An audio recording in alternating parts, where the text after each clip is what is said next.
చంద్రబాబు నివాసంలో కూటమి సభ్యుల భేటీ, సీట్ల కేటాయింపుపై 3 పార్టీల మధ్య కీలక చర్చలు.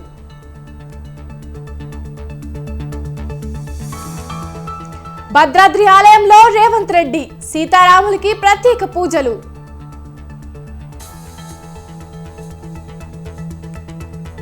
రేవంత్ రెడ్డి దళితులను అవమానించారు, బట్టి విక్రమార్కను కింద కూర్చోబెట్టారన్న బాల్క సుమన్.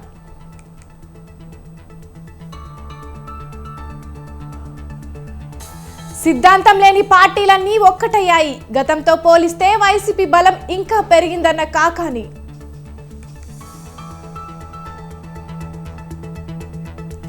చేవెళ్ల లోక్సభ పరిధిలోని పార్టీ నేతలతో కేసీఆర్ సమావేశం, బీఆర్ఎస్ అభ్యర్థి ఎన్నికల ప్రచారంపై నేతలతో చర్చ.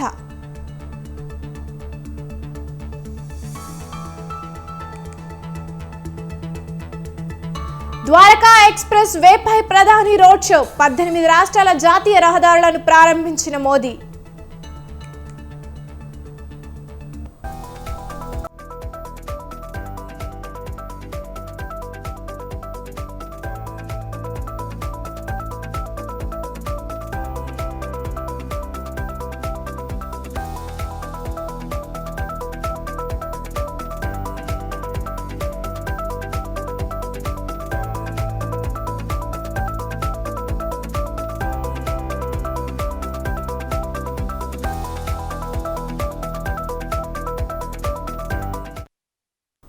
టీడీపీ అధినేత, టీడీపీ, బీజేపీ, జనసేన పార్టీల ఉమ్మడి సమావేశం ప్రారంభమైంది.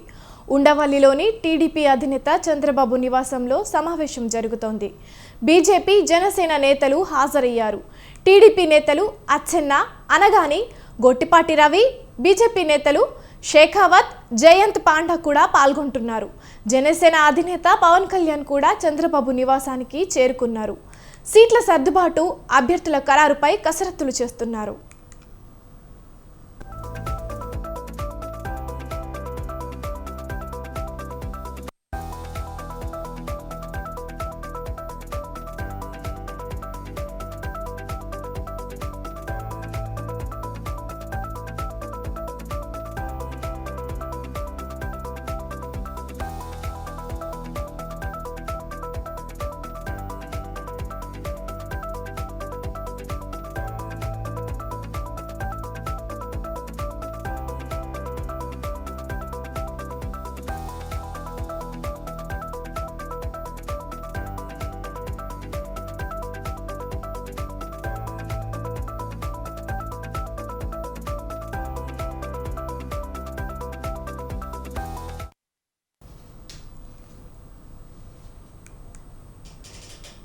టీకే షేఖావత్, పవన్ మధ్య భేటీ జరిగింది.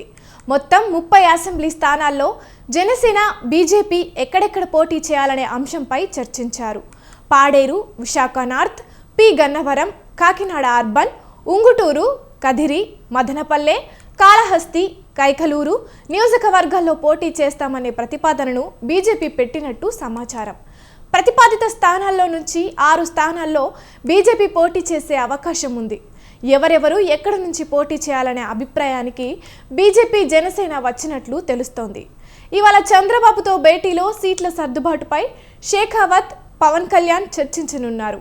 ఇవాళ లేదా రేపు సీట్ల సర్దుబాటుపై క్లారిటీ వచ్చే ఛాన్స్ ఉన్నట్లు తెలుస్తోంది.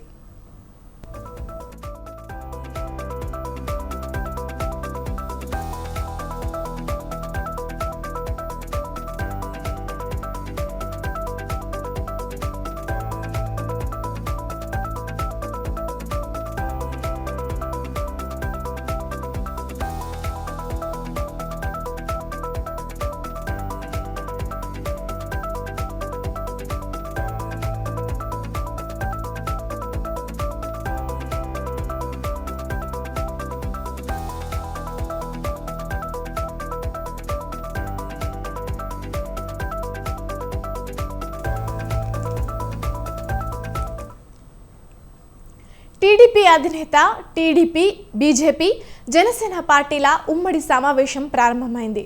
ఉండవల్లిలోని టీడీపీ అధినేత చంద్రబాబు నివాసంలో సమావేశం జరుగుతోంది. బీజేపీ, జనసేన నేతలు హాజరయ్యారు. టీడీపీ నేతలు అచ్చెన్న, అనగాని గొట్టిపాటి రవి, బీజేపీ నేతలు షేకావత్, జయంత్ పాండా కూడా పాల్గొంటున్నారు. జనసేన అధినేత పవన్ కళ్యాణ్ కూడా చంద్రబాబు నివాసానికి చేరుకున్నారు. సీట్ల సర్దుబాటు, అభ్యర్థుల ఖరారుపై కసరత్తులు చేస్తున్నారు.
మేడ్చల్ జిల్లాలో భూ కబ్జాదారులు రెచ్చిపోయారు. కోట్లాది రూపాయల విలువైన కాలనీ పార్కు స్థలంపై కన్నేశారు. అడ్డుకోవాల్సిన అధికార యంత్రాంగం చోద్యం చూస్తూ మామూల మత్తులో జోగుతోంది. మేడ్చల్ మున్సిపాలిటీ పరిధిలోని సాయిశ్రీ నిలయ వెల్ఫేర్ సొసైటీ స్థలంపై కన్నేసిన భూ కబ్జాదారులు ఏకంగా ప్రహారీ గోడను నిర్మించేశారు. ఈ కబ్జా వెనుక అధికార పార్టీ నేత హస్తం ఉన్నట్లు ఆరోపణలు వినిపిస్తున్నాయి. పార్కు స్థలాన్ని కాపాడాలంటూ మున్సిపల్ అధికారుల దృష్టికి కాలనీ వాసులు తీసుకెళ్లినా ఫలితం లేకుండా పోయింది.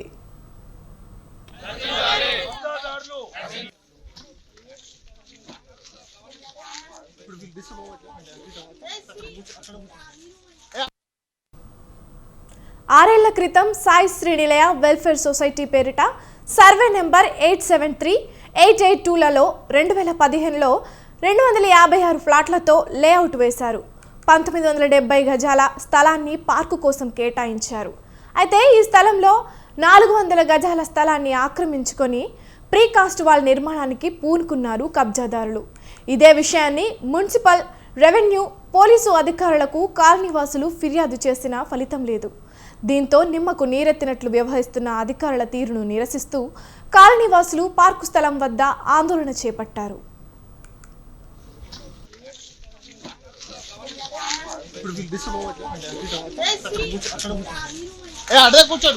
లోపల మొత్తం చూడండి.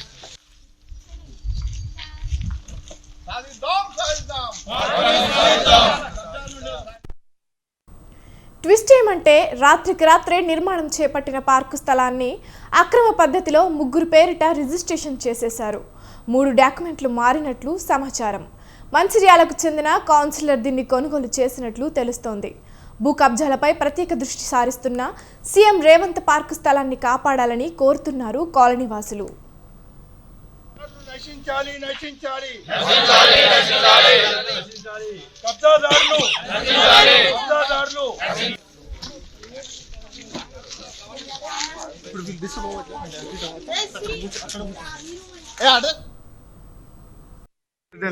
మేడ్చల్ చెక్ పోస్ట్ లో 2013లో ఏర్పాటు చేసినటువంటి ఇటువంటి వెంచర్లో మేమందరము ఇళ్లను కొనుగోలు చేయడం జరిగింది. అది 15, 16, 17 సంవత్సరాల్లో. అయితే ఆ రోజు మరియు ఈ భూమికి సంబంధించిన వ్యక్తులు మాకు ఇచ్చినటువంటి సమాచారం ఏంటంటే ఆ రోజు ఈ వెంచర్కు ఒక పార్క్ ఉన్నది, అదేవిధంగా డ్రైనేజ్ అనేటువంటిది కూడా ఈ వెంచర్కు ఏర్పాటు చేయడం జరిగిందన్న. అయితే ఈ 2 అంశాలను దృష్టిలో పెట్టుకొని ఇక్కడ ఉన్నటువంటి అంటే మన రెసిడెంట్స్ అందరూ కూడా కొనుగోలు చేశారు. నిజానికి చివరికి చూస్తే ఈ పార్క్ అనేటువంటిది ఆల్రెడీ 3 రోజుల కింద కబ్జా కావడం జరిగింది. ఆల్రెడీ అక్కడ ఏర్పాట్లు కూడా మీరు చూడడం జరిగింది. అదేవిధంగా పార్కులున్న వాటిని కబ్జా చేయాలనేటువంటి అభిప్రాయంతో రాజకీయ వేషం వేసుకున్నటువంటి కొందరు సాధారణంగా చేసేటువంటి ప్రయత్నాలే ఇది. దాంట్లో భాగంగానే మా కాలనీలో వాస్తవానికి 10% అంటే సుమారు ఒక 3000 గజాలకు పైన ఉండాల్సినటువంటి పార్క్ అటువంటిది ఈ జీపీ లేఅవుట్లో చూపించింది ఏంటంటే 1970 చదరపు గజాలు. దాన్ని కూడా వీళ్ళు ఏం చేస్తున్నారంటే ఈ ఇంతకుముందు చెప్పినట్టుగా రాజకీయ ముసుగు వేసుకున్నటువంటి కొంతమంది వాళ్ళు ఎప్పటికప్పుడు దీన్ని కబ్జా పెడదామనేటువంటి ప్రయత్నాలు కొన్ని రోజులుగా జరుగుతున్నాయి. దాన్ని మేము తిరుపతి జిల్లా రేణిగుంటలోని ఓ బాబాజీ ముసుగు తొలగింది. మహిళల బలహీనతల్ని ఆసరాగా చేసుకున్న ఈ కామాంధుడు మైనర్ బాలిక పట్ల వ్యవహరించిన తీరు జిల్లాలో సంచలనంగా మారింది. రాష్ట్ర మంత్రి రోజా పలువురు సినీ ప్రముఖులతో స్వామీజీకి పరిచయాలు ఉన్న ఫోటోలు ఇప్పుడు వైరల్గా మారాయి. రేణిగుంట రాజరాజేశ్వరి అమ్మవారి శక్తిపీఠంలో మూర్తి స్వామి అలియాస్ కోదండ రామాచార్యులు నమ్మి వచ్చిన భక్తుల్ని టార్గెట్ చేస్తూ ఈ వ్యవహారాన్ని గుట్టుచప్పుడు కాకుండా నడిపిస్తున్నాడు.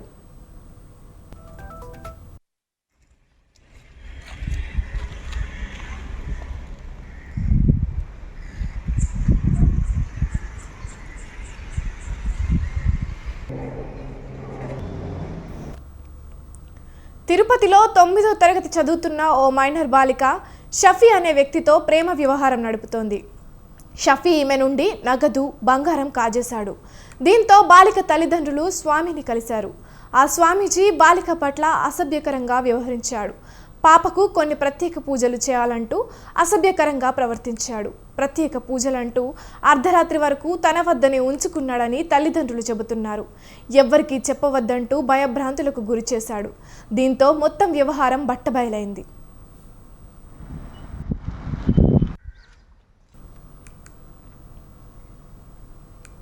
వైవాహిక జీవితంలో ఈ మధ్య చిన్న చిన్న తగాదాలు పొరపాట్లకే పంతాలకు పోతూ విడాకులు తీసుకుంటారు. కారణం ఏదైనా సరే క్షణికావేశంలో తీసుకున్న నిర్ణయాల వల్ల కుటుంబాలు చిన్నాభిన్నమవుతున్నాయి. ఈ క్రమంలోనే భార్యాభర్తల మధ్య వివాదాలు హత్యలకు దారితీస్తున్నాయి. తాజాగా హైదరాబాద్కు చెందిన ఓ మహిళ ఆస్ట్రేలియాలో దారుణ హత్యకు గురైంది. శ్వేతను ఆమె భర్త అశోక్ రాజు దారుణంగా హతమార్చాడు.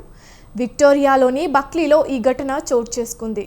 శ్వేత మృతదేహాన్ని త్వరగా హైదరాబాద్కు తీసుకువచ్చేందుకు ప్రయత్నం చేస్తున్నామని ఉప్పల్ ఎమ్మెల్యే బండారి లక్ష్మారెడ్డి తెలిపారు.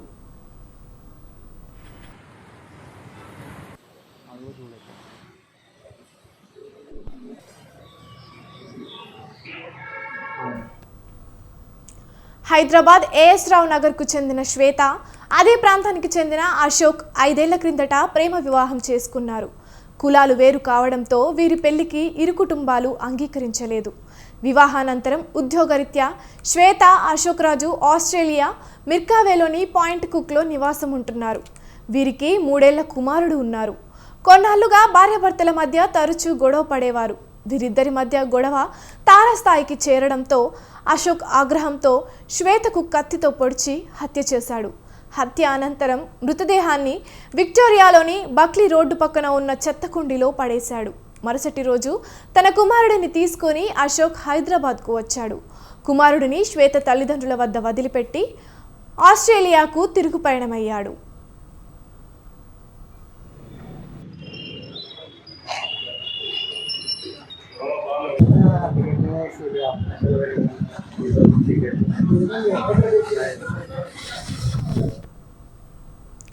ఆస్ట్రేలియాలోని బక్లీ శివార్లలోని చెట్ల మధ్య అనుమానాస్పదంగా కనిపించిన ఓ డస్ట్బిన్ను గుర్తించిన స్థానికులు పోలీసులకు సమాచారం అందించారు. వెంటనే అక్కడికి చేరుకున్న పోలీసులు చెత్తకుండీని తెరవగా ఓ మృతదేహం లభ్యమైంది. ఘటనా స్థలంలో లభించిన ఆధారాలతో మృతి చెందింది శ్వేతగా గుర్తించారు. కేసు నమోదు చేసుకొని పోలీసులు దర్యాప్తు చేపట్టగా హత్య చేసింది భర్త అశోకే అని పోలీసులు నిర్ధారించారు. ఆమె భర్త కుమారుడితో కలిసి హైదరాబాద్కు వెళ్ళినట్లు పోలీసులు గుర్తించారు. ఇంతలోనే హైదరాబాద్ నుంచి ఆస్ట్రేలియా తిరిగి వచ్చిన అశోక్ విక్టోరియా పోలీసుల ఎదుట లొంగిపోయాడు. దీంతో పోలీసులు అశోక్ను అరెస్టు చేశారు.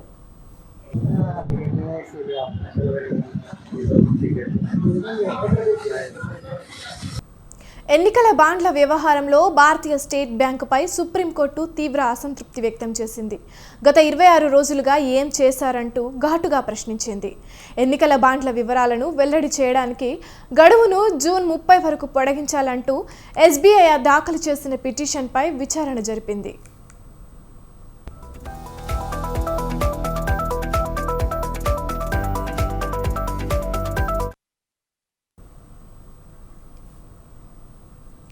రాజకీయ పార్టీలకు రహస్యంగా నిధులు అందించడానికి వీలు కల్పించే ఎన్నికల బాండ్ల పథకాన్ని గత నెల 15న సుప్రీంకోర్టు రద్దు చేసింది. వాటి ద్వారా పార్టీలకు అందిన సొమ్ము, ఇచ్చిన దాతల వివరాలను ఈ నెల 6లోగా ఎన్నికల సంఘానికి అందించాలని అప్పట్లో ఎస్బీఐని ధర్మాసనం ఆదేశించింది. ఆ సమాచారాన్ని ఈ నెల 13లోగా బహిరంగపరచాలని ఈసీకి స్పష్టం చేసింది. ఈ క్రమంలో మరింత గడువు కావాలంటూ ఎస్బీఐ సుప్రీంను ఆశ్రయించింది. దీనిపై ప్రధాన న్యాయమూర్తి జస్టిస్ డివై చంద్రచూడ్ నేతృత్వంలోని 5 సభ్యుల రాజ్యాంగ ధర్మాసనం తాజాగా విచారణ జరిపింది. గత నెల ఇచ్చిన తీర్పు ప్రకారం విరాళాల వివరాలు వెల్లడించాలని తాము ఆదేశించామన్నారు. మీరు ఇలా అదనపు సమయం కోరుతూ రావడం చాలా తీవ్రమైన విషయమని ఆగ్రహం వ్యక్తం చేశారు. తమ తీర్పు స్పష్టంగా ఉందన్నారు. గత 26 రోజులుగా ఎలాంటి చర్యలు తీసుకున్నారని ప్రశ్నించారు. ఎస్బీఐ వెంటనే ఆ వివరాలను ఎన్నికల సంఘానికి ఇవ్వాల్సిందేనని స్పష్టం చేసింది.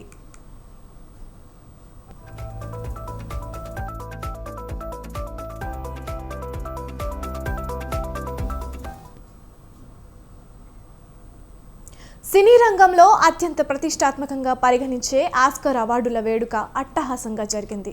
అమెరికాలోని లాస్ ఏంజల్స్ డాల్బీ థియేటర్ వేదికగా 96వ అకాడమీ అవార్డుల కార్యక్రమం జరిగింది. పలు విభాగాల్లో అవార్డులను ప్రకటించారు. ఓపెన్ హైమర్ ఈ సీజన్లో అత్యధిక అవార్డులను అందుకుంది.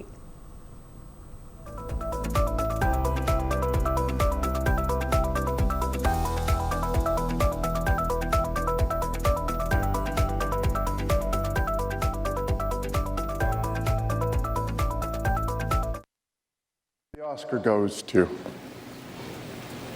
Cillian Murphy.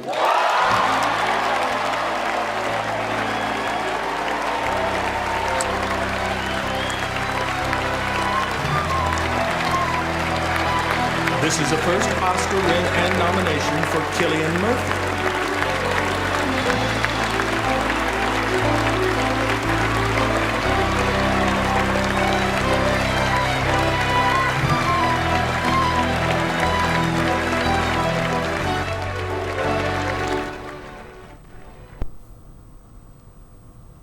ఉత్తమ చిత్రం, ఉత్తమ దర్శకుడు సహా ఉత్తమ నటుడి ట్రోఫీని ఆస్కార్ అవార్డు 2024లో సొంతం చేసుకుంటుందని అందరూ భావించారు. ఓపెన్ హైమర్లో తన నటనకు ఉత్తమ సహాయ నటుడిగా రాబర్ట్ డౌనీ జూనియర్ ఎంపికయ్యాడు. ఇదే చిత్రంకు గాను ఉత్తమ ఎడిటింగ్ విభాగంలో జెన్నిఫర్ లేమ్కు అవార్డు దక్కింది.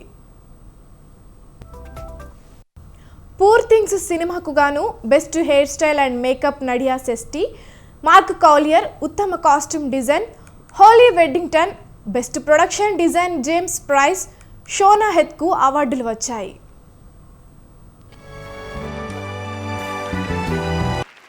And the Oscar goes to Emma Stone.